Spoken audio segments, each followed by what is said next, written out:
Winter session of parliament समाप्त हुआ। हम एमपीज को संसद में बोलने का जितना टाइम मिलता है, मुझे लगता है वो हमारा टाइम नहीं है, वो आपका टाइम है।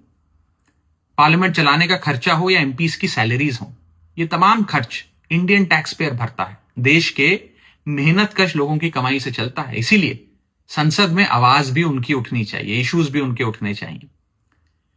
ताकत एक एमपी की आवाज में, उसकी पोजीशन या पद में नहीं, असली ताकत है आपकी आवाज में।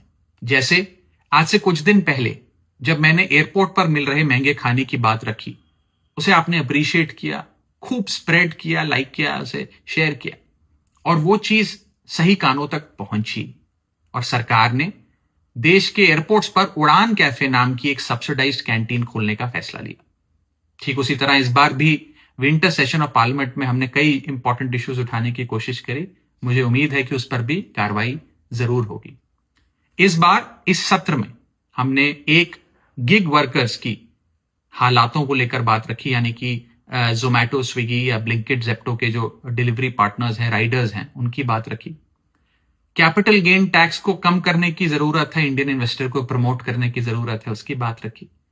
जीएसटी की दरों में गिरावट जरूर आई, लेकिन कई प्रोडक्ट के प्राइसेस में उतनी गिरावट नहीं देखी गई, उसकी बात रखी। देश में एक टोकनाइजेशन बिल लाने की जरूरत है, उसकी बात रखी।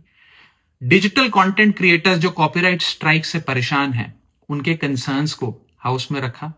इंश्योरेंस कंपनीज और प्राइवेट हॉस्पिटल्स कैसे एक पेशेंट को एक्सप्लॉइट करते हैं, उनकी प्रॉब्लम्स को हाउस में रखने की कोशिश करी। इंडिगो क्राइसिस हो, पोल्यूशन हो, ये तमाम इश्यूज इस बार उठाए। मैं जो इश्यूज उठाता हूं वो मैं किसी किताब से पढ़कर नहीं उठाता, आपको देखकर, आपको सुनकर, आपसे सीखकर उठाता हूं।